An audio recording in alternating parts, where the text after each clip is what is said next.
575 maturantët e Lushnjës, ashtu si mijëra bashkëmoshatar të tyre në të gjithë vendin, zhvilluan këtë të martë provimin e fundit të maturës shtetërore të të lëndës me zgjedhje, duke përmbyllur zyrtarisht ciklin e testimeve për vitin shkollor 2025-2026.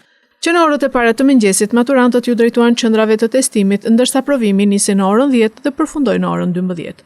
Procesi u zhvillua nën masa të rreptë administrimi, ku ishte ndaluar përdorimi telefonave celular, orëve inteligjente dhe çdo pajisje tjetër elektronike. Nxënësit u paraqitën me dokument identifikimi, 2 silo lapsa dhe një shishe me ujë, sipas udhëzimeve të Ministrisë së Arsimit. Ky ishte testi i katërt dhe i fundit i maturës shtetërore pas provimeve të gjuhës së huaj, gjuhës shqipe dhe letërsisë, si dhe matematikës. Rezultatet e këtij provimi do të jenë vendimtare për llogaritjen e pikëve me të cilat maturantët do të konkurrojnë për pranimin në universitetet publike dhe private. Në shkallë vendi, matura shtetërore 2026 u administrua në 144 qendra provimesh, me angazhimin e mbi 2000 mësuesve administrator dhe 170 monitoruesve të Ministrisë së Arsimit.